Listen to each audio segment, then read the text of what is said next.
আজ 6ই জানুয়ারি মঙ্গলবার। দেখে নিন আজকের বাছাই করা 15টি গুরুত্বপূর্ণ খবর। শুরুতেই হেডলাইন্স।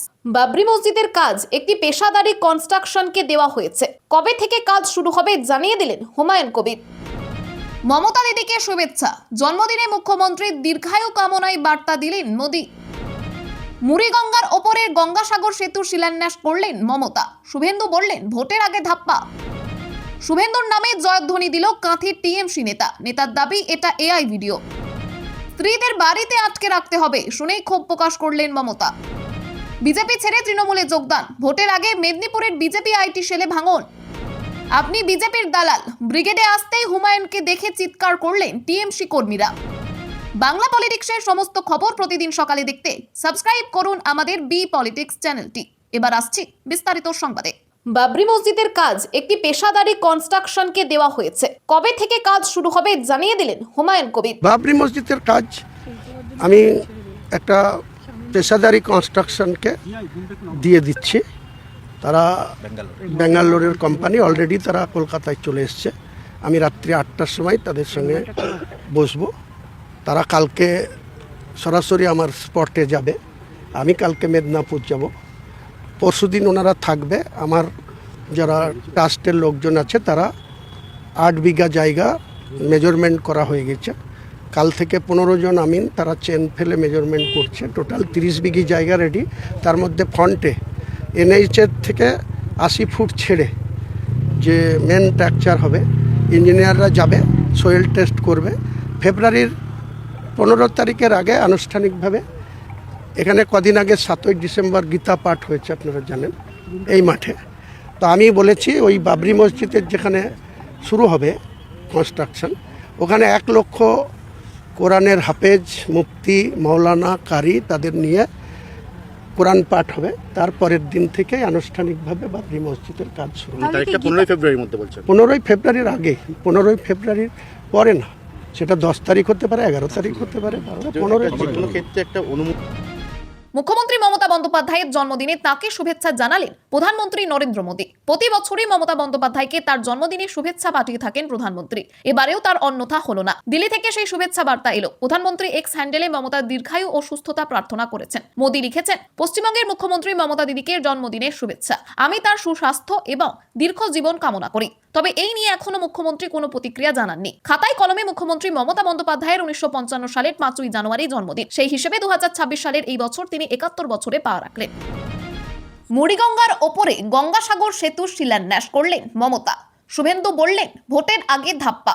দীর্ঘ প্রতীক্ষার পর সোমবার মুড়িগঙ্গা নদীর ওপর গঙ্গাসাগর সেতুর শিলান্যাস করেন মুখ্যমন্ত্রী মমতা বন্দ্যোপাধ্যায়। প্রায় 1700 কোটি টাকা ব্যয় হবে এই সেতু নির্মাণে। মুখ্যমন্ত্রী জানান আগামী 2-3 বছরের মধ্যেই সেতু তৈরি হয়ে যাবে। তিনি বলেন কেন্দ্রের কাছে বারবার অনুরোধ করা সত্ত্বেও সাহায্য না পাওয়ায় রাজ্য নিজের উদ্যোগে এগিয়ে এসেছে। তবে এই শিলান্যাস নিয়ে তীব্র প্রশ্ন তুলেছেন বিরোধী দলনেতা শুভেন্দু অধিকারী। তার অভিযোগ নির্বাচনের আগে এটি পুরোপুরি ধাপ্পা। মুড়িগঙ্গা জাতীয় জলপথের অধীনে পড়ায় কেন্দ্রীয় সরকারের থেকে কোনো অনুমতি বা এনওসি নেওয়া হয়নি। সেতুর অ্যাপ্রোচ রোডের জন্য জমি অধিগ্রহণ হয়নি, ভূমি পরীক্ষা হয়নি এবং টেন্ডারের বিজ্ঞপ্তি প্রকাশিত হয়নি। কেন্দ্রীয় মন্ত্রী সর্বানন্দ সোনোয়ালের সঙ্গে কথা বলে এই তথ্য জেনেছেন বলে দাবি করেন তিনি। পাল্টা জবাবে তৃণমূলের মুখপাত্র কুণাল ঘোষ বলেন মমতা বন্দ্যোপাধ্যায়ের ঐতিহাসিক সূচনা বিজেপি সহ্য করতে পারছে না, তাই বাংলা ও জনবিরোধী দৃষ্টিভঙ্গি থেকে অনুমতির অভাবের কথা তুলে সমালোচনা করছে। শুভেন্দুর নামে জয়ধ্বনি দিল কাঁথির টিএমসি নেতা। এআই ভিডিও বলল তৃণমূলের জন্মলগ্ন থেকে দলের সঙ্গে অঙ্গাঙ্গিভাবে জড়িত তরুণ জানা। দলের সমস্ত উত্থান পতনের সাক্ষী তিনি। কিন্তু তৃণমূলের সংগ্রাম নিয়ে বক্তব্য রাখার মাঝেই হঠাৎ কাঁথির এই নেতা বলে উঠলেন জননেতা শুভেন্দু অধিকারী জিন্দাবাদ। ছোট জমায়েতে তার এহেন স্লোগানে প্রবল অস্বস্তিতে পড়ে জেলা তৃণমূল নেতৃত্ব। মুহূর্তের মধ্যেই তরুণ জানা ভুল শুধরে স্লোগান তুললেও ভিডিও বিদ্যুৎ গতিতে ভাইরাল হয়ে যায়। 1998 সালে তৃণমূলের জন্ম থেকে মমতা বন্দ্যোপাধ্যায়ের সঙ্গে রয়েছেন কাঁথির দেশপ্রাণ ব্লকের নেতা তরুণ জানা। 2020-2021 সালে শাসক শিবিরে ভাঙনের সময় শুভেন্দু অধিকারী বিজেপিতে যোগ দেওয়ার পর তরুণ জানাকেই প্রথম শুভেন্দুর বিরুদ্ধে দলীয় কর্মীদের জোটবদ্ধ করে রাজপথে নামতে দেখা যায়। এই সময় শুভেন্দুর ঘনিষ্ঠ বলে পরিচিত এই নেতা 2021 বিধানসভা নির্বাচনে উত্তর কাঁথি থেকে তৃণমূলের টিকিটে প্রতিদ্বন্দ্বিতা করেন। বর্তমানে তিনি কাঁথি সাংগঠনিক জেলা তৃণমূলের উত্তর কাঁথি ও এগরার কোঅর্ডিনেটর এবং কন্টাই কোঅপারেটিভ ব্যাংকের ভাইস চেয়ারম্যান। এহেন তৃণমূল নেতার মুখে শুভেন্দু অধিকারীর জয়ধ্বনি নিয়ে সোশ্যাল মিডিয়ায় তুমুল চর্চা শুরু হয়। তরুণ যারা সাফাই দেন যে বিজেপি এআই দিয়ে 2020 সালের পুরনো ভিডিওর সঙ্গে এখনকার বক্তব্য মিশিয়ে বদনাম করছে। কাঁথি সাংগঠনিক জেলা তৃণমূলের সভাপতি পীযূষ কান্তি পণ্ডা বলেন, পুরনো অভ্যাস ভুলতে পারেননি, তাই ওর মুখ থেকে শুভেন্দু অধিকারীর জয়ধ্বনি বেরিয়েছে। আমার কথা শেষ করছি। জয় হিন্দ, বন্দে মাতরম। তৃণমূল কংগ্রেস জিন্দাবাদ, জননেত্রী মমতা বন্দ্যোপাধ্যায় জিন্দাবাদ, জননেতা শুভেন্দু অধিকারী জিন্দাবাদ, গোবিন্দপুর বুথ তৃণমূল কংগ্রেস জিন্দাবাদ। সরি আমাদের জননেতা, আমাদের প্রিয় নেতা অভিষেক বন্দ্যোপাধ্যায়। আমার মনে হয় স্লিপ অফ টাং, ওকে বিপদে ফেলে লাভ নেই। বিপদে ফেলে লাভ নেই।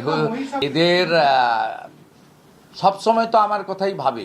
আমার স্ত্রীদের বাড়িতে আটকে রাখতে হবে শুনেই মমতা ক্ষোভ প্রকাশ করলেন। পশ্চিম মেদিনীপুরের দাসপুরের বিজেপি নেতা কালীপদ সেনগুপ্ত ভরা মঞ্চ থেকে তিনি বলেছিলেন, লক্ষ্মীর ভান্ডার পাওয়া মহিলা যারা তৃণমূলকে ভোট দিতে যাবেন, স্বামীরা যেন তাদের ঘরে আটকে রাখেন।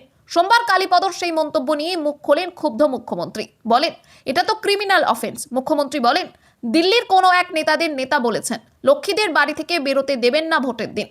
আমি বলি, লক্ষ্মীদের চেনো না, এরা পাঁচালি পরে, এরা সৃষ্টিও করে, আজ শাসানি দিচ্ছে, এটা ক্রিমিনাল অফেন্স। 26-এর নির্বাচনের আগে ঘাটালে বিজেপির আইটি সেলে ফাটল ধরেছে। বিজেপি ছেড়ে তৃণমূলে যোগদান করলেন বিজেপির দক্ষিণ মণ্ডলের আইটি সেলের প্রমুখ সুব্রত ঘরুই সহ 6 জন বিজেপি কর্মী। বিধানসভা ভোট যত এগিয়ে আসছে তত তৃণমূল ও বিজেপি নেতা কর্মীদের দলবদলের পালা দেখা যাচ্ছে। ঘাটাল ব্লক তৃণমূল কংগ্রেসের কার্যালয়ে বিজেপি ছেড়ে তৃণমূলে যোগদানকারীদের হাতে দলীয় পতাকা তুলে দেন ঘাটাল ব্লক তৃণমূলের সভাপতি দিলীপ মাঝি। উপস্থিত ছিলেন তৃণমূলের একাধিক নেতৃত্ব। যদিও এই যোগদান নিয়ে ঘাটালের বিজেপি বিধায়ক শীতল কপাট বলেন, শুধুমাত্র একটা নাটক তৈরি করে বিজেপিকে বদনাম করছে তৃণমূল। তার বক্তব্য, বিজেপির ঘাটাল বিধানসভায় উত্তর দক্ষিণ বলে কিছু নেই, এখানে 5টা মণ্ডল। সুব্রত ঘরুই 5 বছর আগে বিজেপির সঙ্গে ছিল, 2014 সালের আগে তৃণমূলে চলে যায়, এখন তৃণমূলও করে না, বাইকের দোকানে লোনের কাজ করে। ওদের সঙ্গে বিজেপির কোনো সম্পর্ক ছিল না, এখনো নেই, শুধু নাটক তৈরি করছে। পাল্টা তৃণমূল নেতা দিলীপ মাঝি বলেন, ওরা যাতে আরো সক্রিয়ভাবে কাজ করতে পারে তাতে আমরা সুযোগ করে দেব। তৃণমূল অনেক বৃহৎ পরিবার, ওরা দায়িত্ব নিয়ে নিজের এলাকার কাজ করতে পারে, তার ব্যবস্থা করে দেব। বিজেপি বিধায়ক মিথ্যা কথা বলছেন, মিথ্যাচার করছেন, তাতে দেখবেন আগামী দিনে আরো অনেকে তৃণমূলে চলে আসবেন। আগামী জানুয়ারিতে ব্রিগেডের সমাবেশের প্রস্তুতি খতিয়ে দেখতে এসে তৃণমূল সমর্থকদের তীব্র বিক্ষোভের মুখে পড়লেন জনতা উন্নয়ন পার্টির প্রতিষ্ঠাতা হুমায়ুন কবির। বিক্ষোভ ধরা তাকে লক্ষ্য করে বিজেপির চামচা বলে কটূক্তি করলে পরিস্থিতি উত্তপ্ত হয়ে ওঠে। তবে নিরাপত্তা রক্ষীদের তৎপরতায় বড় কোনো অপ্রীতিকর ঘটনা ঘটেনি। এই ঘটনাকে তৃণমূলের ভীতি বলে কটাক্ষ করেছেন ভরতপুরের এই বিধায়ক। বিক্ষোভের পাল্টা জবাবে হুমায়ুন কবির হুঁশিয়ারি দিয়ে বলেন, কলকাতা কারো বাবার সম্পত্তি নয়, ব্রিগেড সমাবেশ হবেই। দুর্নীতি ইস্যুতে মমতা বন্দ্যোপাধ্যায়ের সরকারকে আক্রমণ করে তিনি দাবি করেন, আসন্ন নির্বাচনে তার দল 182 আসনে প্রার্থী দিয়ে শাসক দলকে ক্ষমতাচ্যুত করবে। একই সঙ্গে বিজেপিকেও কটাক্ষ করে তিনি জানান, বুথ স্তরে শক্তি না থাকা সত্ত্বেও বড় বড় দাবি করছে গেরুয়া শিবির। শুভেন্দুর গড়ে অভিষেকের মাস্টার স্ট্রোক। মাটি কামড়ে থাকতে নন্দীগ্রামে পৌঁছলেন অভিষেকের 2 বিশেষ দূত। শুভেন্দুর খাস তালুক নন্দীগ্রামের ডায়মন্ড হারবার মডেল কার্যকর করতে কোমর বেঁধে নামছে তৃণমূল। আগামী 15ই জানুয়ারি থেকে শুরু হতে চলা স্বাস্থ্য শিবির সেবাশ্রয় এর তদারকিতে অভিষেক বন্দ্যোপাধ্যায়ের নির্দেশে সেখানে পৌঁছেছেন রিজু দত্ত ও সুশান্ত ঘোষ। 30শে জানুয়ারি পর্যন্ত তাদের নন্দীগ্রামের মাটি কামড়ে পড়ে থাকার নির্দেশ দিয়েছে ক্যামাক স্ট্রিট। মূলত স্থানীয় গোষ্ঠীদ্বন্দ্ব ও সম্ভাব্য অন্তর্ঘাত রুখতে এই 2 বিশ্বস্ত সেনানীকে তদারকির বিশেষ দায়িত্ব দেওয়া হয়েছে বলে রাজনৈতিক মহলের ধারণা। নন্দীগ্রামের 1 ও 2 নম্বর ব্লকের এই মডেল ক্যাম্পগুলিতে কলকাতা থেকে বিশেষজ্ঞ চিকিৎসকরা যাবেন। ডায়মন্ড হারবারের ধাঁচে তৈরি এই অস্থায়ী হাসপাতালগুলিতে অত্যাধুনিক চিকিৎসার পরিকাঠামো রাখা হয়েছে। অভিষেকের লক্ষ্য 15 দিনে লক্ষাধিক মানুষের কাছে উন্নত স্বাস্থ্য পরিষেবা পৌঁছে দেওয়া এবং জটিল অস্ত্রোপচারের সুব্যবস্থা করা। বিধানসভা ভোটের আগে নন্দীগ্রামের সংগঠনের দুর্বলতা ঢেকে এই কর্মসূচির মাধ্যমে মানুষের মন জয় করতে চাইছে জোড়াফুল শিবির। মুস্তাফিজুর কাণ্ডে বিসিসিআইকে কটাক্ষ ওয়েসির। হাসিনাকে কেন ফেরত পাঠাচ্ছেন না তুললেন প্রশ্ন। বাংলাদেশের ক্রিকেটার মুস্তাফিজুর রহমানকে আইপিএল থেকে বাদ দেওয়া নিয়ে ভারতীয় ক্রিকেট কন্ট্রোল বোর্ডের সিদ্ধান্ত নিয়ে সুর চড়ালেন আসাউদ্দিন ওয়েসি। প্রাক্তন প্রধানমন্ত্রী শেখ হাসিনা প্রসঙ্গ টেনে আনেন তিনি। তার অভিযোগ, এই 2 ইস্যুতে ভারতের নীতিতে স্পষ্ট দ্বিচারিতা রয়েছে। ওয়েসির বক্তব্য, পহেলগাঁও হামলার পরও আমরা পাকিস্তানের সঙ্গে এশিয়া কাপ ক্রিকেট খেলেছি, তাহলে বাংলাদেশি ক্রিকেটারকে ফেরত পাঠানোর যুক্তি কি? যদি মুস্তাফিজুর রহমানকে দেশে ফেরত পাঠানো যায় তাহলে কেন শেখ হাসিনাকেও ফেরত পাঠানো হচ্ছে না? দেশ জুড়ে বিতর্কের মুখে মুস্তাফিজুর রহমানকে নিয়ে এই পদক্ষেপ করেছিল ভারতীয় ক্রিকেট কন্ট্রোল বোর্ড। বাংলাদেশের এই পেসারকে দলে রাখা যাবে না বলে কলকাতা নাইট রাইডার্সকে নির্দেশ দিয়েছিল বিসিসিআই। এই নির্দেশ পাওয়া মাত্রই বাংলাদেশের বোলারকে ছাড়ার সিদ্ধান্ত নিল শাহরুখ খানের কেকেআর। এদিকে কেকেআর দল থেকে পেশার মুস্তাফিজুর রহমানকে বাদ দেওয়ার পর বাংলাদেশ সরকার আইপিএল এর সম্প্রচার ও স্ট্রিমিং অনির্দিষ্টকালের জন্য স্থগিত করার নির্দেশ দিয়েছে। এমনটাই খবর বাংলাদেশের সংবাদ মাধ্যম প্রথম আলো সূত্রে। দুই দেশের মধ্যেই টালমাটাল পরিস্থিতির মধ্যেই এই সিদ্ধান্ত নিল বাংলাদেশ। হাড়কাঁপানো ঠান্ডায় পদ্মা নদী পার হয়ে ভারতে ঢোকার চেষ্টা, সীমান্তে আটক বাংলাদেশি যুবকের মৃত্যু। রবিবার ভোরে ভারত বাংলাদেশ সীমান্তবর্তী এলাকায় ভাগীরথী আউটপোস্টের বিএসএফের হাতে আটক হয় এক বাংলাদেশি যুবক রবিউল শেখ, বয়স 30 বছর। তার বাড়ি বাংলাদেশের চাঁপাইনবাবগঞ্জ জেলার সাতরশিয়া গ্রামে। রবিবার ভোর 3:30 নাগাদ মুর্শিদাবাদের রঘুনাথগঞ্জ থানার অন্তর্গত পাতলাটোলা এলাকায় ধরা পড়ে ওই ব্যক্তি। বিএসএফ সূত্রে জানা যায়, রবিউল পদ্মা নদী পার হয়ে ভারতীয় ভূখণ্ডে প্রবেশের চেষ্টা করছিল। বিএসএফ জওয়ানরা তাকে দেখতে পেয়ে আটক করে। তখন তার শরীরে কোনো পোশাক ছিল না। প্রচন্ড শীতের কারণে তার শারীরিক অবস্থার অবনতি ঘটে এবং মির্গি রোগীর মতো খিঁচুনি শুরু হয়।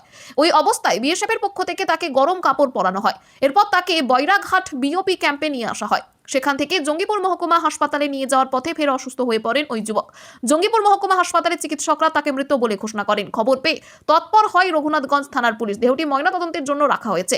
এই ঘটনা ঘিরে সীমান্ত এলাকায় খবর আজকের মতো এখানেই শেষ। আবার আসছি আগামীকাল সকালে।